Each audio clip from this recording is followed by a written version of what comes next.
Aos 16 dias do mês de setembro do ano de 2021, à 1h da tarde, na sede da Câmara Municipal de Mirassol, situada na Avenida Fernando Costa, número 2423, Centro, nesta cidade, Estado de São Paulo.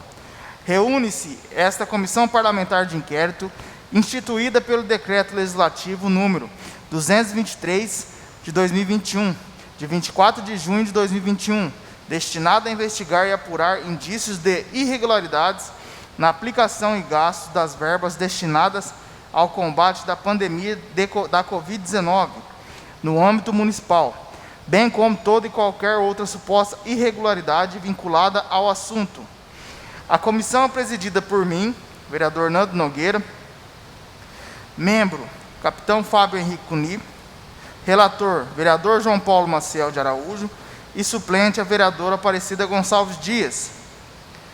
Antes de iniciar o depoimento, advirto que o senhor comparece a esse depoimento na condição de testemunha e, como tal, tem o dever de dizer a verdade do que lhe for perguntado, e qualquer afirmação falsa, negação da verdade ou omissão da mesma pode acarretar as sanções previstas no artigo 342 do Código Penal. Peço que se limite a responder o que lhe foi perguntado e, ao fim, lhe daremos a oportunidade para completar o que achar necessário em seu depoimento. Assim, daremos início ao seu depoimento. Boa tarde, Douglas Struzani Pavarini. Boa tarde. É um prazer, uma honra aí ter você com nós aí, dando esclarecimento sobre a pandemia, né, do âmbito municipal, sobre a verba da Covid-19. Vamos começar as perguntas para o senhor, tá? Douglas Struzani Pavarini, administrador da Unidade Pronto Atendimento de Mirassol. Correto. Em saúde. Isso. Senhor Douglas, a UPA tem capacidade para quantas internações por dia? Na verdade, Nando, primeiro, boa tarde a todos, tá? Na verdade, a UPA, ela não é um local de internação. Na verdade, a UPA é uma unidade de pronto atendimento para casos de urgência e emergência. Então, o paciente passou mal, busca o atendimento lá e a gente dá o devido encaminhamento para ele, ou a alta, ou a transferência, ou, casos mais graves, ocorre um óbito lá na própria unidade. Então, a UPA não faz internação, a UPA só faz o primeiro atendimento, depois faz esse encaminhamento. A gente tem leitos lá, mas de observação, não de internação. Certo. Neste momento, devido à pandemia, tem capacidade, tem quantos leitos de UTI, né, para entubar, né, e de enfermaria? A capacidade máxima. Então, a capacidade hoje máxima para os atendimentos de urgência e emergência são 3 leitos na sala de emergência, 4 leitos de observação adulto, 2 leitos de observação pediátrico e 1 leito de isolamento, totalizando 10 leitos aí de observação. Qual foi... Pode. Só uma pergunta, senhor presidente. Esses leitos, esses 10 leitos ao que o senhor se refere, desde o início do contrato da empresa em saúde com a prefeitura, ou esses 10 leitos foram aumentados posteriormente? Não, desde o início da UPA, mesmo com outras OS, com outras organizações sociais, essa é a estrutura da UPA. Sim, aí no caso esses 10 leitos, somente um seria de UTI? Não, 3. Não 3. É UTI, é o leito de emergência. De emergência. Leito de emergência que é composto com respirador, monitor cardíaco e bomba de infusão.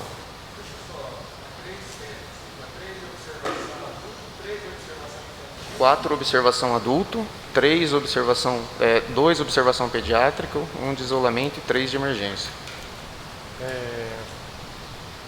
A gente sabe que, pelo contrato, a UPA, a Unidade de Pronto Atendimento, é justamente para fazer um atendimento primário, né, um atendimento inicial, e posteriormente já fazer os devidos encaminhamentos, né? Exato. E no caso, a utilidade desses leitos seriam para ficar em observação até por quanto tempo seria? 24 horas, 48 pela horas? Pela portaria da UPA, existem protocolos, né, de até 24 horas.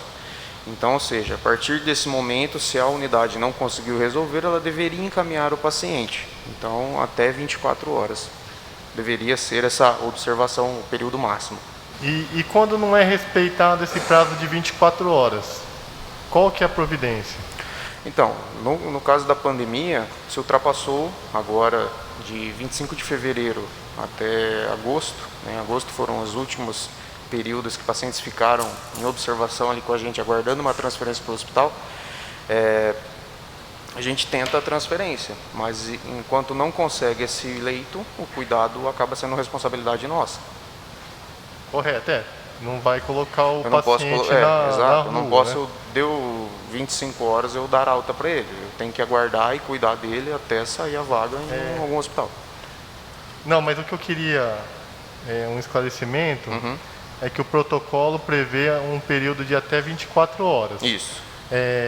No caso, às vezes, não eram respeitados esse prazo de 24 horas.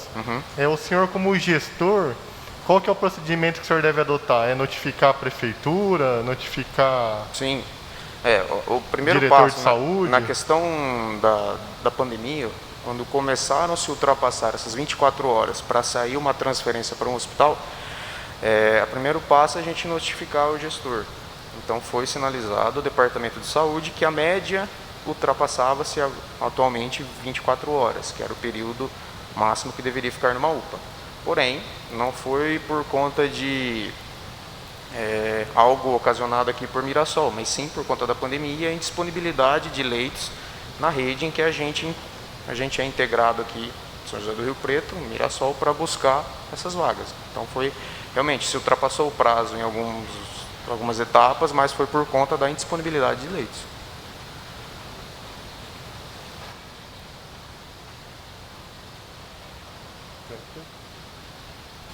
Quando o senhor notificava o diretor de saúde referente que o prazo de 24 horas já havia sido extrapolado, qual que era a determinação e orientação?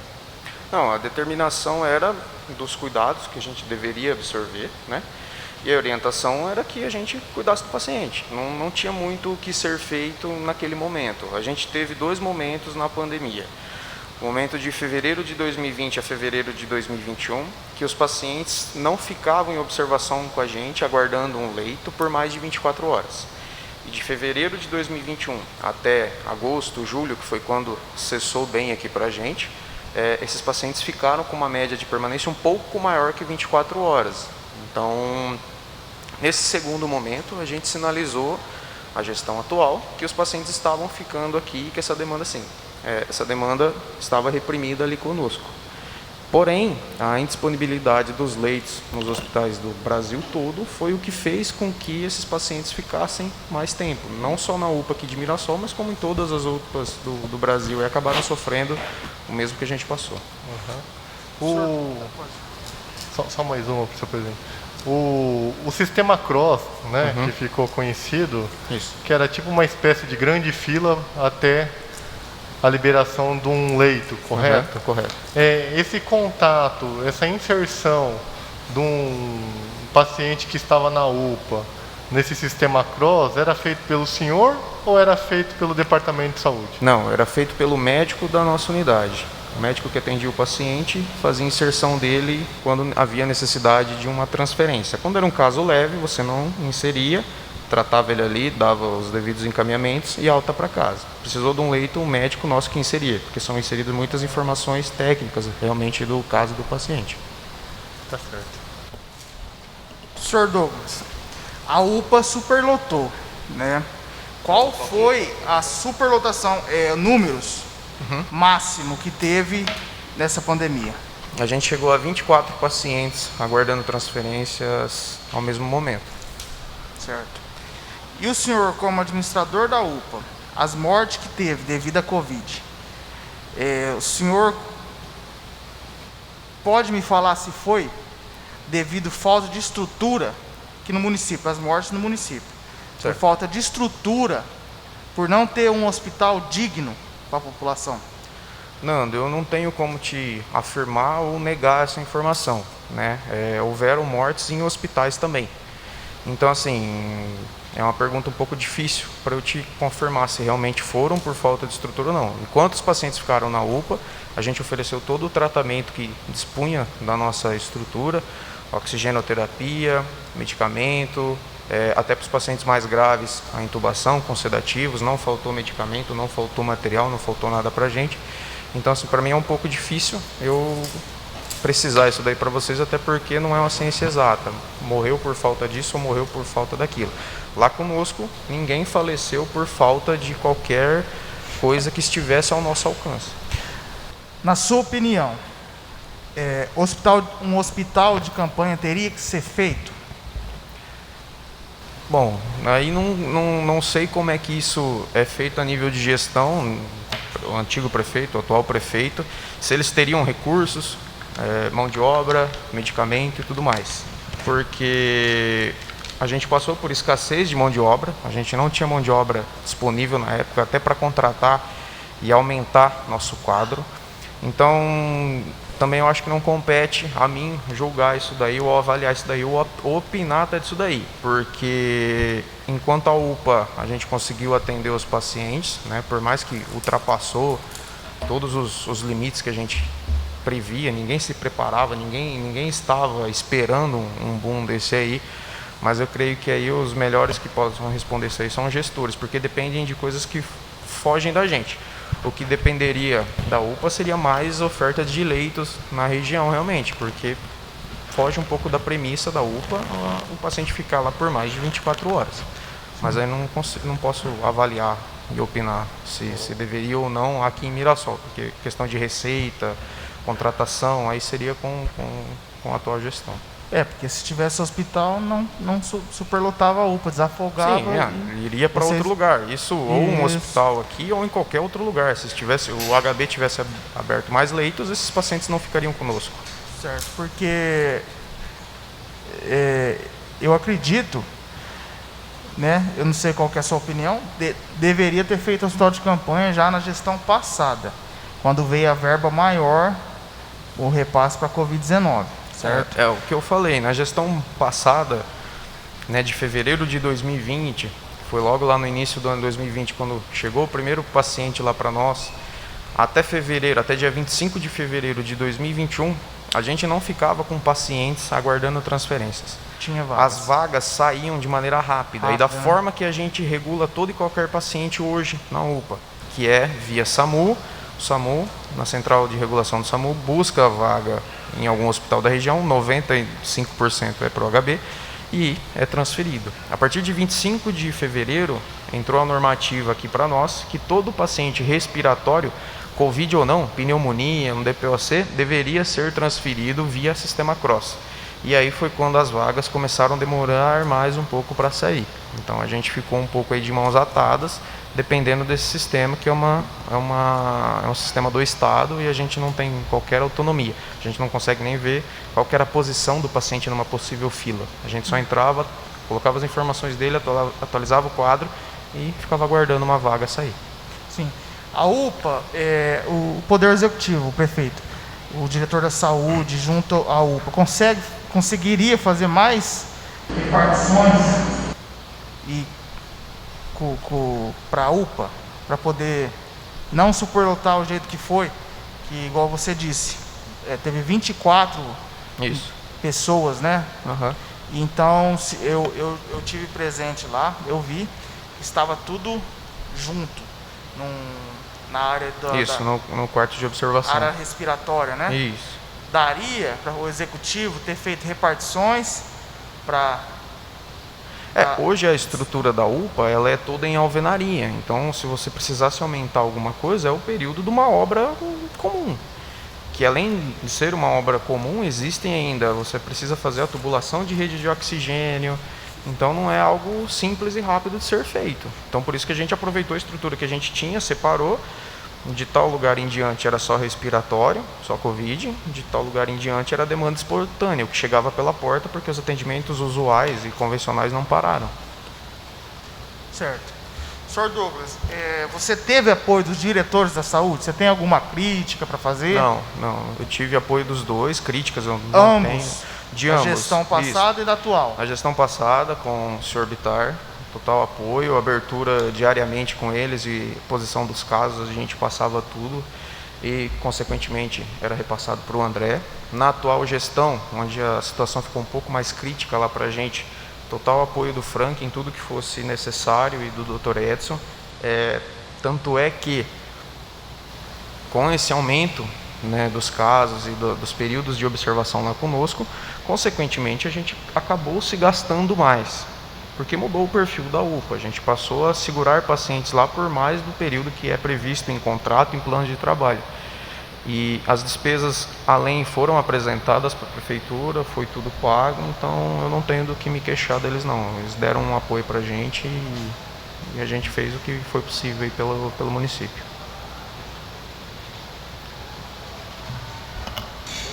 Obrigado. Douglas, o senhor é funcionário da empresa Insaúde, né? Correto. Empresa não, é uma OS, né? Isso. Perdão. É uma OS sem fins lucrativos e tudo mais. E a empresa, essa OS, ela em saúde, ela atua em outros municípios também, né? Sim. É Insaúde.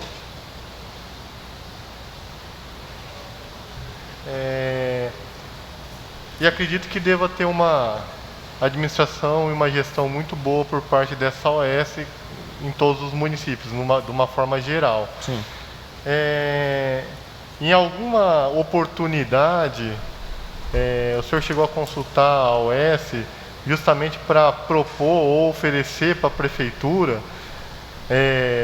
um contrato aditivo para vocês aumentarem a estrutura, até às vezes atender em outros prédios municipais esses pacientes com Covid?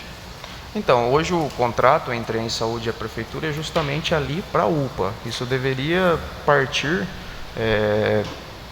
a necessidade do município, né? O município que contrata a OS para a gestão. Mas no momento da pandemia não houve esse contato. Tá?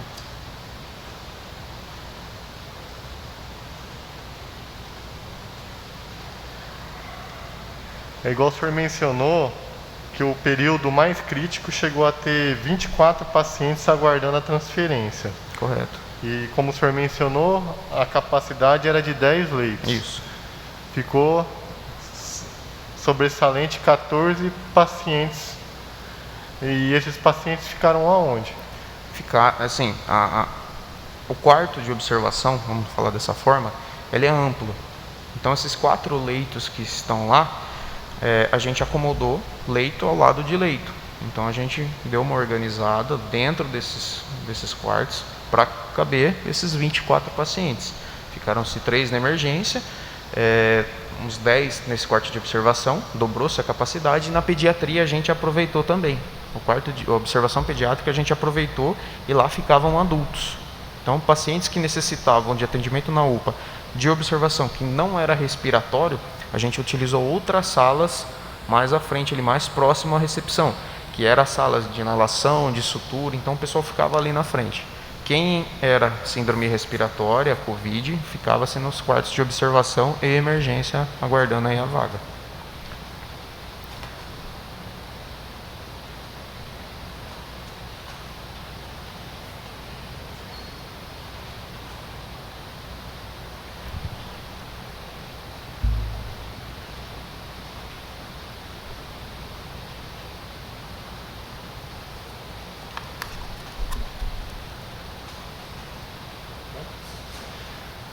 Seu Douglas, diante da dimensão da OS em saúde, ela teria condições de aumentar ou estender o atendimento em outro prédio? Teria desde material humano como equipamentos para atender, criar uma outra UPA somente para atender os pacientes com Covid? A instituição, ela realmente, esse é o carro-chefe dela. O trabalho igual é realizado na UPA, né? Se na ocasião houvesse disponível no mercado profissionais e equipamentos, sim, poderia ter sido montado. Porém, devido a esse período que eu falo desse ano, fevereiro a julho, não se encontrava no mercado profissionais e inclusive equipamentos para locação, como respiradores, monitores e tudo mais. Então, assim, daria, mas era um pouco trabalhoso para você encontrar, diante da indisponibilidade.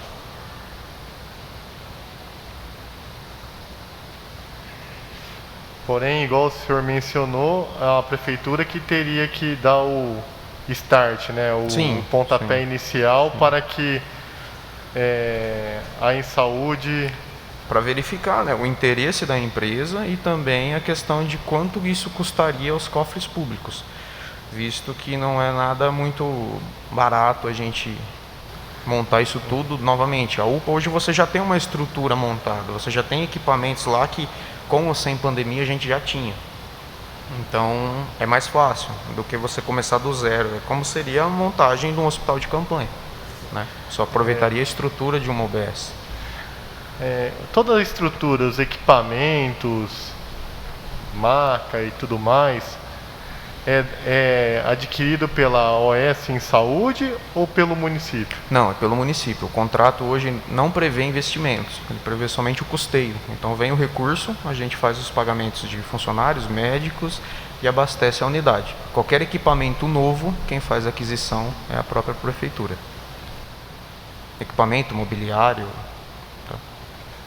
Então a função o papel da Insaúde é somente mais a prestação de serviço. Isso, exato.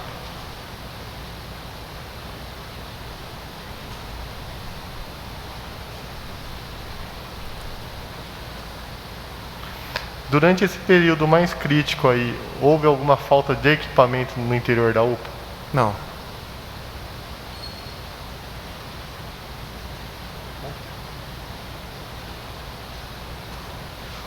O senhor, como gestor, teve alguma dificuldade para aquisição de oxigênio hospitalar? Não, hoje o oxigênio também é fornecido pela prefeitura, é um contrato da própria prefeitura com o nosso fornecedor e não tivemos sinais de desabastecimento ou dificuldades na entrega. Tudo o que a gente precisou foi entregue e a gente não passou necessidade. Só para eu entender, o senhor que faz a compra ou o senhor pede para a prefeitura comprar? Não, eu faço só o pedido de reabastecimento. Para a prefeitura ou para o fornecedor? Direto para o fornecedor. E ele vem. Direto para o fornecedor. Ele vem, ele faz a troca. O contrato foi celebrado e é pago pela prefeitura. Mas esse abastecimento acontece na UPA conforme a demanda da UPA e os pedidos nossos.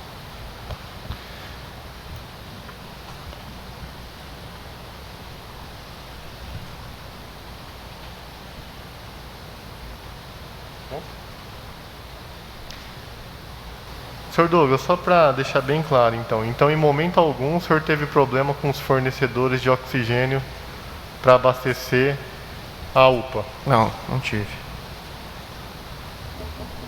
E nem foi mencionada a escassez? Não, pra gente não.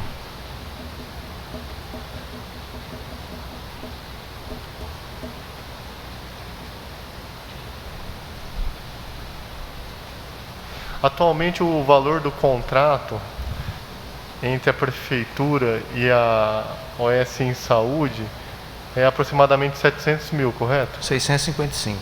655 mil Isso. que eles têm que repassar mensalmente para você poder trabalhar. Correto.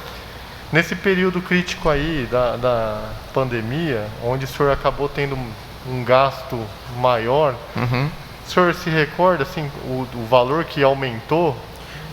Os meses de março e abril foram 208 mil. A mais, os 2 meses. A soma dos 2 meses, 208 acima dos 655. 665. 55. 655. Março e abril aumentou 208 mil. Isso.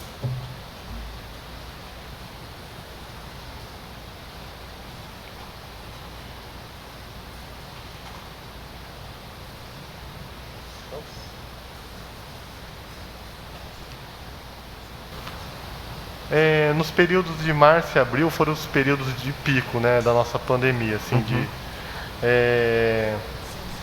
e consequentemente, se houve um aumento de R$208 mil, houve um aumento muito grande de medicamentos e tudo mais, né? Bem como até mesmo o oxigênio, né? Nesse cálculo não entra o oxigênio. O oxigênio, por ele ser uma despesa da prefeitura, ele não entra nesse cálculo que é meio da em saúde. Então esse gasto eu não sei te falar quanto que foi no período, porque a fatura chegava direto para a prefeitura.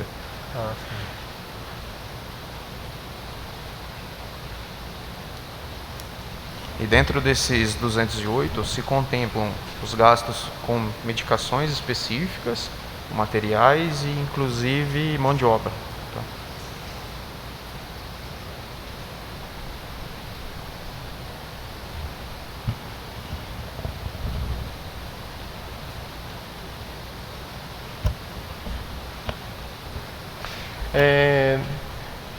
Normalmente, qual que é o efetivo de médicos e enfermeiros que o senhor precisa para atender a população com o mínimo de qualidade possível?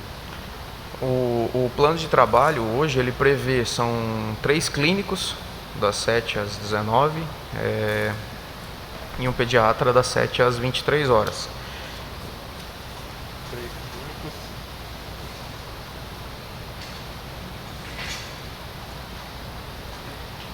Isso, das 7 às 23 horas. E no noturno são 2 clínicos que ficam das 7 da noite às 7 da manhã.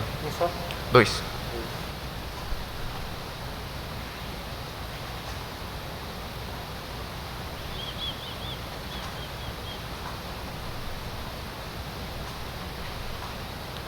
E o quadro assistencial, os enfermeiros técnicos, é em torno de 4 enfermeiros por turno, por plantão, e de 5 a 6 técnicos por plantão. 12 horas. Tem de 6 e 12 horas, mas geralmente são 12 horas, a grande maioria.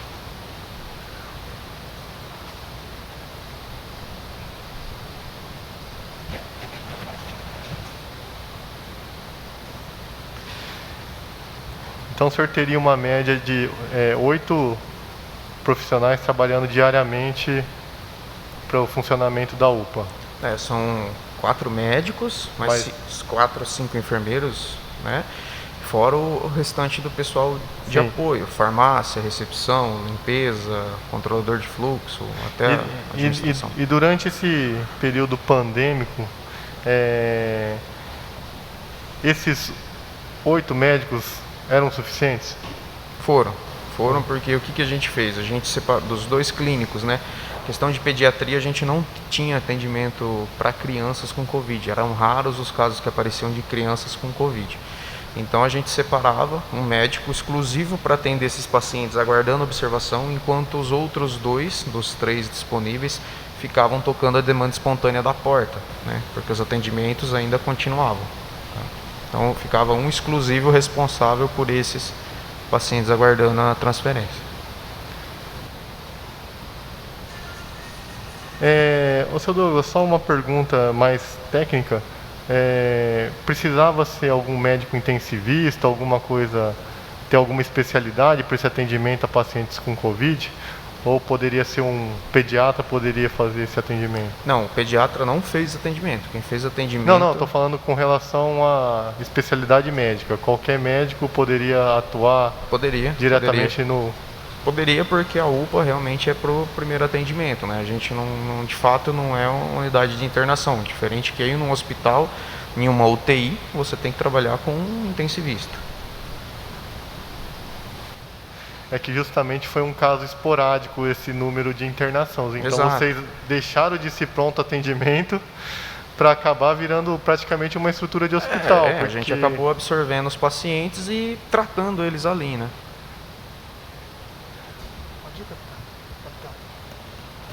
O senhor consegue se recordar o período máximo que um paciente ficou internado lá na UPA?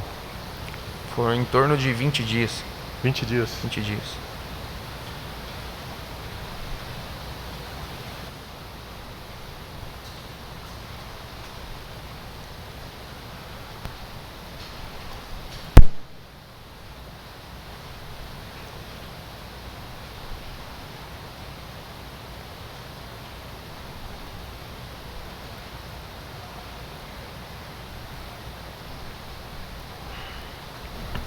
Mais uma pergunta, por gentileza.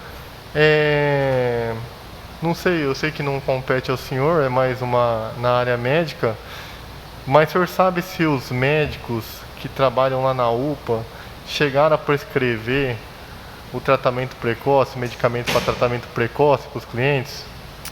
Então, capitão, os pacientes que ficaram ali conosco, na verdade, já era um tratamento posterior, porque eles estavam, num caso... Não, eu digo para os pacientes que iam lá se consultar, né? Olha, eu não tenho conhecimento, até porque o protocolo nosso de atendimento dos casos mais leves compunham medicamentos com estudo, né? A questão desses medicamentos, ivermectina, cloroquina, a gente eu não tenho conhecimento e eu creio que eles não prescreviam, não. Pode ir.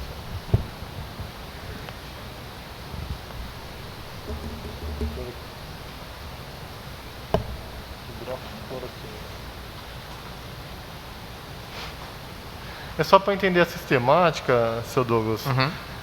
O paciente chegava lá na UPA procurando socorro, porque apresentava alguns sintomas e tudo mais, aí era feita uma triagem. Isso.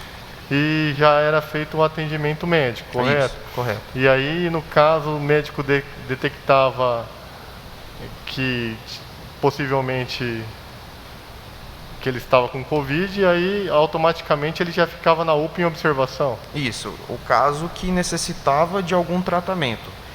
Então ele chegava lá, buscava atendimento, ele era classificado. No momento que ele era classificado e ele sinalizava que ele estava com algum sintoma gripal ou era já confirmado Covid, ele era levado até a ala respiratória. Ele não ficava ali na recepção com os demais pacientes, ele já era levado para esse local.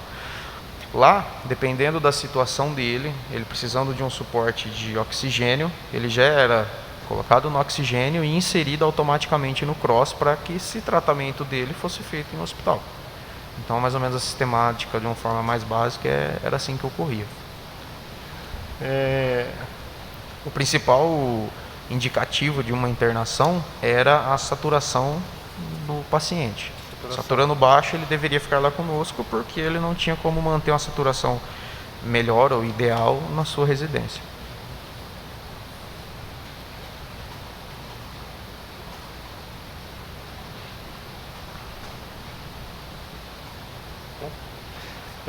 O senhor chegou a se reunir com o diretor de saúde justamente para que no período diurno, né, a UPA não atendesse esses pacientes supostamente infectados pelo Covid e sim fossem direcionados direto para o postão, alguma coisa assim, alguma UBS? Então, o que foi feito depois que eles criaram o atendimento de síndrome gripal no postão foi: a gente não poderia barrar os atendimentos ali ou simplesmente chegar e direcionar para o postão.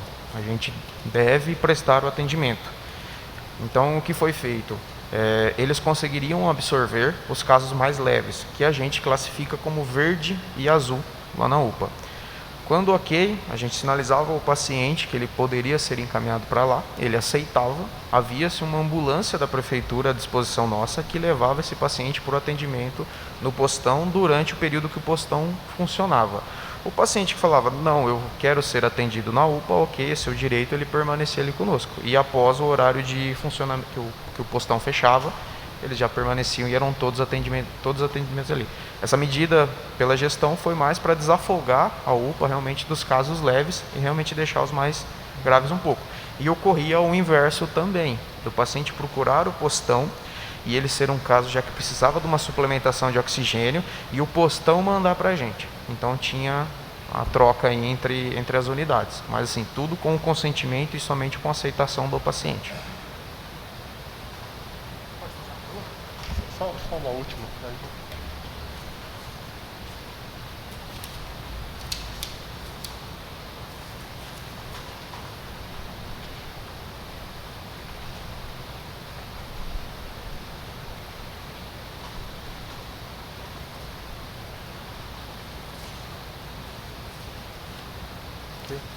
Só uma última pergunta, seu Douglas.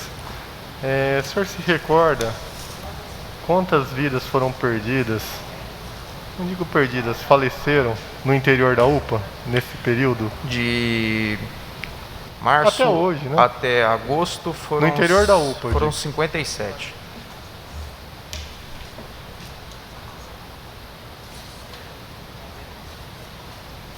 Bastante. Obrigado. Seu Douglas, nós vimos que quase todos os hospitais tinham o protocolo de quem chegava com sintoma da Covid era colocado em outra área, não Sim. se misturava junto Sim. com os outros pacientes, né? Outras situações, sem ser o sintoma da Covid. Uhum. Na UPA, nós vimos que não foi feito esse protocolo. O porquê? Não, a separação ela era realizada após a classificação de risco. Entre a abertura da ficha e a classificação de risco, são questões de segundos, se não minutos, entre isso ocorrer. A UPA ela não possui como a gente fazer duas recepções, duas entradas ou entradas distintas. A entrada da parte lateral ali, a entrada de ambulância, que dá para dentro da emergência. A gente não tem como trazer pacientes por ali. E a entrada da recepção é a única que a gente tem. Então, o que foi instituído foi, o paciente chegou na unidade, ele sinalizou na recepção que é síndrome gripal, ele automaticamente já ia para a classificação de risco. Uma das classificações de risco a gente deixou exclusiva para fazer esse atendimento de Covid.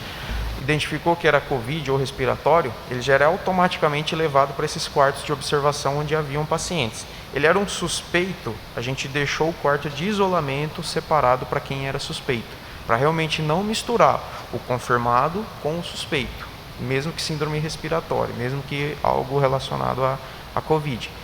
Então, quem ficava ali na recepção aguardando o atendimento médico era a demanda espontânea da UPA, o que já é usual buscarem, mas que não era relacionado à síndrome gripal. Era um Covid positivo, o cara portando o exame, ele já ia para observação. Era um paciente suspeito, ele ficava nesse quarto de isolamento aguardando o resultado do exame. A gente tinha os testes ali para já fazer no momento, se tivesse no período oportuno, colher esse exame e testar ele ali dentro.